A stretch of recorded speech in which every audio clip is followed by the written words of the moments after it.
Hi, this is Lisa Rangel with Chameleon Resumes, the premier executive resume writing company, and thank you so much for joining me today. Today, we're going to talk about 3 problems that can happen with job interview thank you letters. Sending thank you letters after an interview is a customary way of expressing gratitude for the meeting you just had over the last, 2 or 3 decades. But there is a growing population that believes that thank you letters can be harmful. And I tend to believe that expressing gratitude is never a bad thing. But if you encounter any of these 3 problems with your job thank you letter, you are going to have an adverse effect in sending one. The first is, again, some argue that thank you letters can make a candidate appear like they're groveling or that they're desperate, and it can seem somewhat pandering.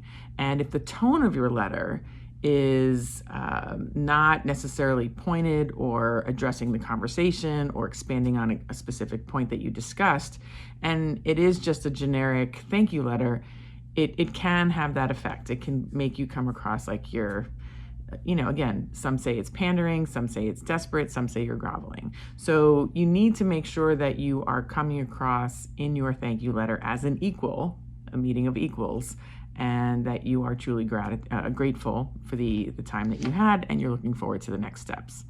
The second problem with doing thank you notes is you may not actually obtain the contact information of the person.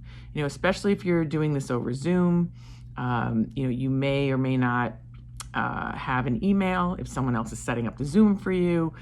You may not have contact information, and you may not have the title of the person. You should ideally have all of this before going into an interview, but let's face it, sometimes that doesn't happen. And while we have research at our fingertips available to try to find individuals' names, proper spellings, contact information, and titles, it's possible that you may not receive that information, whether it's an in-person interview or it's a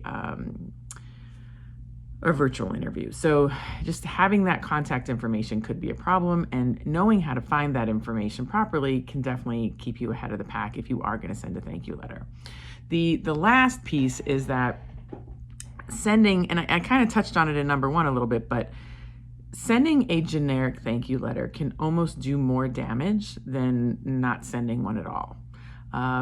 Some people like them, so in sending one, you might bond with the person who actually likes thank you notes. But again, if it's a poor one, if it's a generic one, if it's one that's riddled with typos, it could actually do more harm than good. So again, you need to make sure that it is a properly done one that will, come across unique and speaking to the points of your conversation.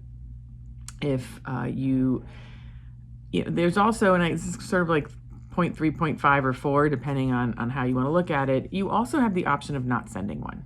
And, if you are someone who doesn't like cover letters, you don't like reading them, you don't want to send one, you want to work for a company that's not part of the culture, not sending one is also okay.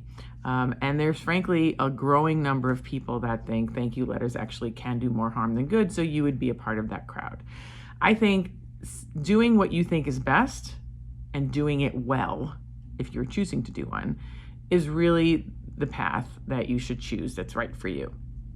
And if you are going to choose one, you are going to choose to send one, I have my job landing thank you notebook. It's at jobthankyouletters.com. And you can purchase that, you can get some samples, you can customize them. I strongly recommend that you customize them based on what you need.